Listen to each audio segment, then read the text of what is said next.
Hey, I'd like to welcome you to another episode of Mission Matters. My name is Adam Torres, and today I am live in Santa Monica, California at AI Vibes. This is an amazing event. Tal Navarro and her team put on a spectacular event, and I caught up with Tatiana De Maria, who was on one of the panels earlier, and I was like, I gotta have her on the show. So first off, Tatiana, how are you doing today?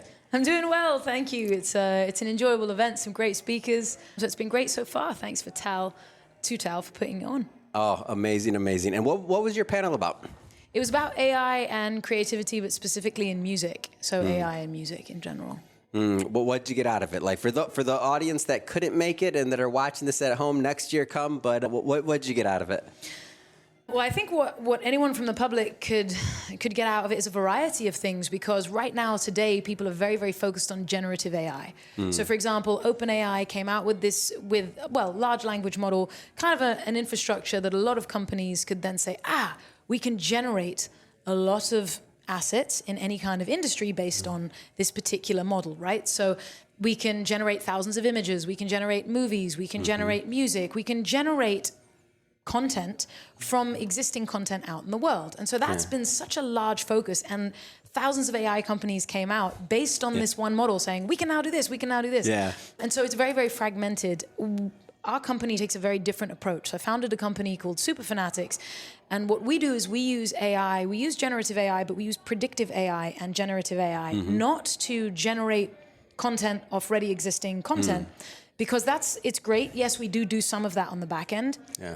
But a lot of the generative AI is an enhancement, so it can make things easier to source. It can make, if you're a movie, or you have videos on YouTube, or you're creating content and you want library music and you want it to match the emotion, you want it to follow visuals, great, that can help you source it. So there's a lot of great uses for it. But at the same time, we have a music industry that has massive fucking problems. Yeah. And so our focus is less sort of on this enhancement and more on the problem solving, which to us is much more needed, just in terms of our passion and where we like to focus. So what a lot of people don't realize is that music artists are the most engaged with celebrities on planet Earth. Yeah. They have a lot of viable assets to sell, and they have fans wanting to connect with them, wanting to buy, wanting to come to their shows. Yet 99.8% of professional musicians earn less than $50,000 a year. And so most of your favorite musicians are broke, and people don't realize this. They're like, you have 100,000 followers on Instagram or 1 million followers. Yeah. And the reason is because right now, these musicians have to become full-time entrepreneurs, full-time content creators, fight algorithms every day, manage 15 different apps. Oh my gosh. To reach their audience. Yeah. And so, yes, social media has made everything more accessible. But now what you have is musicians who, every musician that might be professional is on the exact same platform and exact same playing field as anyone in their bedroom who wants to sing on camera, which is fine. That's great. I love that there's that exposure. Yeah. But when you're actually trying to monetize and live, and you have an audience, you have 100,000 followers on Instagram, you have real followers, you have people that love your music, but you can't connect to them because the algorithm on Instagram is only showing you to 1% of your audience. How do you actually monetize? And you're like, but I have all these things to sell. Yeah. And I know my fans want them, but I'll put out a new single and 99% of my fans will have no idea I've released it. They won't know I'm playing in their city. And so I have to constantly be posting. And even then I might reach 10% of my audience. So musicians today now have become full-time entrepreneurs, full-time content creators. They have no more time left to write. They're very stressed about, I have to go viral because I have to reach billions of plays. Billions of people. Yeah. Just to get billions, I have to reach billions of people to get millions of streams, to make thousands of dollars. And so that's a huge undertaking, trying to have everyone on earth see your stuff just to generate thousands of dollars. And that's because, for example, we know that Spotify, this is a gross approximation, but for 1 million plays, will pay approximately $3,000. And so if you're an artist that is splitting that with co-writers, producers, your management, gets thin real quick. And it might take you 3 months to generate 1 million plays. Yeah. So you're like, in 3 months, because people will say, why don't you hire a team then to manage you do all of this? And I'm like, well, a manager doesn't necessarily want to work full time for 3 months, wait for you to get to 1 million plays to generate $150. So there's a very, very broken system that doesn't actually need to be that broken. And so I've been an artist and a professional musician my whole life. Yeah. So I was very lucky. Some background, I guess, when I was 15, I wrote my first album, 15, 16, and I had 2 charting singles in the UK. But I was independent, so I owned my music and I owned my rights. And so I went on tour and I was managing the business, and I had a manager very young. I learned a lot.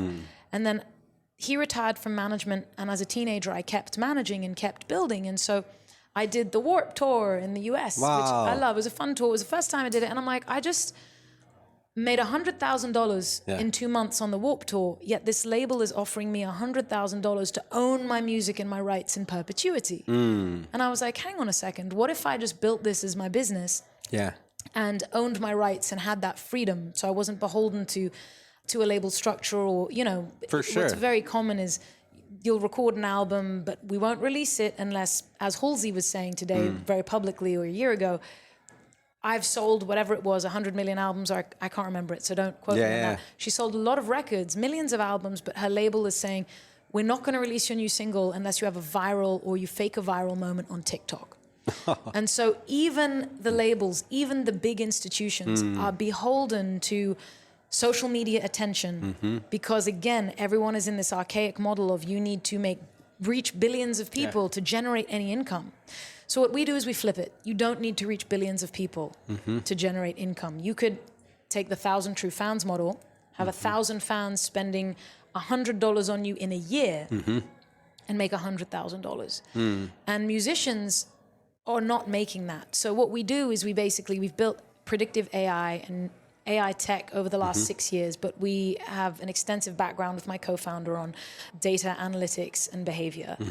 And so we combine that with my experience in Web3. So I've been in Web3 and blockchain for over a decade now. And we've basically built a platform that essentially allows musicians to wake up in the morning, be who they are, create their music, and we help them 10x their income by empowering and optimizing their business with our tech and our expertise over the years. And we do that leveraging predictive and generative AI and also blockchain. And we do that because we also have a fundamental belief that music helps heal. It is so important for people. It's important for the creators. And being very passionate about music and also being a musician myself, musicians are in pain. They're stressed, they're struggling to survive, and the music we're hearing is changing to music designed to go viral out of desperation to make money, instead of artists feeling like they can create what they want to create. Because if they do that today, there is a very high risk of them just not making any income, and they feel that stress. So if we can help fix that, 10x your income across your whole business as a musician, not just the music. We focus on every aspect of your business as a musician. If we can help make that simple for you, then that's our way of having impact in the world for the better. Again, everybody has their own way. That's ours.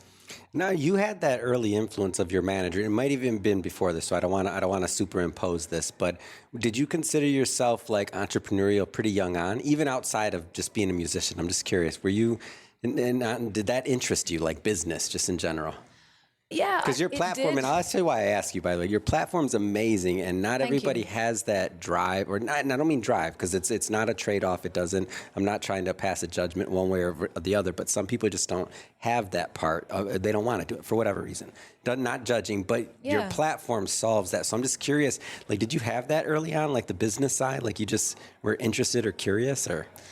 Yeah, I mean, I think as a young age, for me, my core driver is freedom. And when I was very young, I was underage, I was 15, 16, and I was promoting nightclubs in England. And I would have, the highest end nightclubs at the time. And so I would get, $10 for anyone I brought to the nightclub. And so I would bring 80 people. So you were hustling. That's amazing. Just like, okay, let's go. And so what was really cool was I never thought of it as entrepreneurial. I think I just had a desire to have financial freedom at a young age. Wow. And I would just do what seemed logical. And so I think that's always kind of just been my approach, whether it's a bit dogmatic or not. It's just, I want that. That seems to make sense. Let's go for it.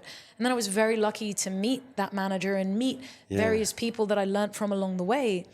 And I think that I've then spent 17 years in the music industry frustrated. So I was very lucky to have my dreams come true, touch wood, and tour and have the charting singles and have audience and keep my freedom and actually have complete creative control over my career. But the more things move to online, MySpace shuts down, so you lose your audience. And then you're now online and you're going, okay, Facebook managing, and you realize that your entire day-to-day is filled with managing online apps. Yeah. And I'm like, I haven't fucking made music in 2 months. And this is, and I know that I'm more used to doing that than a lot of my musician friends who So are like, imagine, like now you have this new thing, it's like learning TikTok. I'm not going to compare it to an instrument, but you have a new type of instrument like that you have to learn. Not. Well, actually, I love that you bring that up because I think a huge misconception today that people have. So I accidentally went viral making crypto content in the pandemic because I was killing Hangouts explaining blockchain to my friends. It became really boring really fast. So I was like, I'll put this online. That's good. And people can watch, right? Yeah. And it went viral and I became a content creator in crypto. Yeah. And the life doing that is vastly different to being a musician online. So there's a lot of businesses going, we're creating tools for the content creator, and they lump musicians in with that. And I'm not like, the same. It is vastly different. Not the same. And so we look at it and we go, that's a very broken model. So yes, there are things that musicians can benefit from, but actually it can also stifle the musician more. And what tech has a tendency of doing is tech that solves one problem can exacerbate another problem in another part of their industry. And so you have a lot of tech companies doing one thing. Yeah. We're generating images, we're generating music, we're generating this, we're helping you with that. Patreon will help you monetize your $8 a month, you know. But so you now have 50,000 apps to get through your day, 50,000 different ways of using it. And these are ways for businesses to launch and get an exit. And that's great, except I think my focus is because I was immersed in having to do all of these things every day, I manually set up structures that I could get through my day. And before I was using tech, automate these things myself so I could run the entire business like I would want a fully fledged label, generate marketing income, and at the same time be a musician. Yeah. And it was tremendous pressure, but by building those processes, we then started building tech around those processes. And we co-founded with my co-founder, Diona McFatter, who's brilliant. We started building tech and building AI tech and building blockchain tech to go, how can I wake up in the morning and all this entire business that I've built, how can I automate that? How can I have it be authenticated and secure using blockchain? Yeah. So simply put, a musician can come to our platform. And we're not live yet, but we have some clients and we're rolling out soon. Our priority wasn't to rush to market. And In since this will be out there forever, it's evergreen. And in 2024, are we saying? Just so that in a few months we're rolling out. So when you listen to this, go check it out either way. Go check it out either way. Yeah, and so we're excited to put that out there. Yeah. And I've completely spaced on the point I was trying to make. I hope it didn't suck. I know what I was going to say. Go. So essentially, an artist can come to our platform and tell us what they want to achieve. Yeah. And so if, for example, pick a goal, I want to generate $100,000. Me as an artist, I want to make $100,000. That's my goal. What our platform will be able to do is tell you exactly what you need to do to achieve that, exactly how you need to achieve that, and then help you automate that. So musicians can achieve their outcome. And so we use AI to help people, to help musicians get through the stuff. Again, when people say, just hire a team, it's very hard to find. So musicians can feel stuck. Okay, we'll help you there. So it's almost like a business in a box in a way where we've been doing this for a long, long time and have really tailored this to this market. A lot of our tech has been validated with us doing this kind of thing with brands like Colgate and Samsung and in different industries and Pandora Jewelry. And so we've brought all our tech to the music industry and we've built extensively to cover an artist's business in its entirety. So that's, like everyone, I think the best we can do is build, and everything comes down to execution. Everything comes down to, what you've really built. And so I'm really proud of our models. I'm really excited as a musician, and I just I'm excited that it was built by a musician because I've looked at I mean I've never been a musician myself, but when I moved to LA, I'm from Michigan originally, but when I moved to LA, a lot of my friends were musicians, and I would see I've always been the suit and tie guy, and I've always been if I was involved in something creatively, it's usually like as a producer or something, the business part of it, right? They drag me into stuff, right? But when I think about it, like I wasn't the right person, nor did I wanted to help them, so I would help them, but I won't say I didn't want to do it, but in all reality, like I didn't have any experience, I just know business. So if we had something like Super Fanatics back then it's like they wouldn't have had to like stretch their skill set. And I saw the genuine pain, and that's why like not imposing this on you, but it's genuine pain that I saw them going through when they had to start figuring out these other things. And I'll speak for them, not you, but it took away from their creativity. It took away from their music. 100%. It took away from like every minute they had to start thinking about how to use a phone to stream was a minute that they weren't writing a song, or they weren't like pouring out their heart or getting into whatever process they had to get into And actually, in order to do it. You don't, because you can't switch back and forth. It's not like, Exactly. let me do a post real quick, okay? And now I'm gonna write. Or let me do this, like there's a mood, there's a vibe, so you're pouring out your soul. Like, so you don't get to jump back and forth from that. Technology can be a barrier. It actually is a barrier in the sense that, we can say you need the vibe, Yeah. but it's actually a lot more than that. Our brains do not work to shift from analytical to creative like that. And so when you say every minute lost is vital, it's also every ounce of energy lost. Because Oh my gosh, yes. And on top of that, it's something artists don't necessarily do natively. You're in a creative mindset. And this is why so many businesses, advertising, you have the creative team and you have the team managing the creative process. That doesn't mean the managers can't jump over and be very creative. Yeah. It's just in that moment, even if you think about, it's different when you think about, do not edit while you're creating. Create, then come and edit. So I think that a lot of the time, people underestimate how much energy and the stress. You also, your brain does not function well and cannot get into a creative flow when you're stressed. So what we're doing is creating very stressful states for musicians and then saying, now create. And what's happening is they're feeling even more stifled because then they're like, it's hard enough to create music and create something people want to listen to in the first place. Like that's a miracle in itself, to start with a blank slate and create something that people will actually want to hear and that strikes a chord for whatever they're aiming for. That's hard enough. Like I would, if I had to like be behind this mic right now and create something like that. No, I can have a conversation that's different. Very, very different as a creator. If I had to like now create an idea or some music or a piece that I'm going to put the pressure on myself, if that's my process, that I want that song to last, to be remembered, or to move somebody emotionally or physically if they want to dance or anything, that's pressure. As soon as you include the commercial component. I'm sweating just thinking of it right now, Tatiana. No. Well, no, I mean, I think everyone's creative. And I think that whenever someone finds their comfort to express it, they're like, I'm not a musician. I'm like, hey, we all have, our brains work with the senses. People who have this affinity for taste might end up in the restaurant business. People who have an affinity for sound might end up in music. I have friends that were so visually driven. I'm not. I'm more auditory. So essentially, we have that as an outlet, but as soon as you put the commercial piece in and it's survival, we talk about this all day. When you're in fight or flight, you can't then relax and actually channel things in the same way.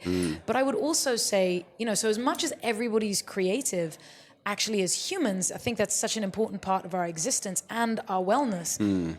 When a banker is at a job being a banker, I'm like, do you want to go into his working hours and be like, I want you to make my music? He's in a completely different headspace. And I'm like, stop asking musicians to be the full-time suit and then say, now make my music, because you're going to get this botched identity. And actually, you're going to have musicians creating cerebrally. And so I think that generative AI is very important. It's showing where the tech can go, and there's a lot of use cases we can have. So there's great things there too. But creating from a prompt is not as healing as playing an instrument. And so just for the creator's well-being, that process of creating cerebrally, I want to hear this kind of thing. Now, AI can generate it and you can feel it, but it is very, very different and creates a very different fabric in society when people are cerebrally creating versus emotionally creating. So all the AI, I think AI is going to help us tremendously with survival, with just survival as a species. But at the same time, the jump to AI is much greater, in my opinion, than the jump from Neanderthal to Homo sapien. We have an entire reimagination of our species. And so the future, in my opinion, will be survival of the fittest. And we will not be the fittest unless at this point, with combining humans with AI, we are able to kind of envision that and create another path for ourselves. And so anyway, all of this to say that there's tremendous pros in AI, but it really is what we're going to feed it, how we're going to train it, and the use cases. And I just think that there's a lot of problems that can be solved. And that's where we like to focus. And I think currently there's a lot of AI that is looking to sort of be a company that has one lane. We can do this, sell and move on. And I think we have to be mindful that there's short-term AI, which is very useful, and long-term AI, which we need to have a longer vision on. Amazing. I think that's a great way to end it. This has been absolutely amazing, Tatiana. I want you to look into the camera, tell everybody where they can follow you, you're listening to your music, Supa Fanatics. How do they get updates for that? Like how do people connect? Yeah, so Supa Fanatics, SupaFanatix. We are actually having a bit of a rebrand coming, so it's supafanatics.com for now. But to keep up with any of that, you can follow me on any socials at Tatiana Di Maria. And for anyone who's interested in blockchain, well, no, let's just keep it to Tatiana Di Maria. Easiest place. I respond to messages online. But thanks for having me. Appreciate the conversation. Thank you. I appreciate you. And your insight on your musician friends. I think a lot of people out there have musician friends that struggle. So it's really nice to hear that. And thank you for sharing. Thank you. And for everybody that's listening, hey, if you haven't done it yet, this is your invitation. Hit that subscribe button. We have many more amazing guests coming up for you. This is a daily show. Each and every day we're putting out new content, and we don't want you to miss a thing, so hit that subscribe.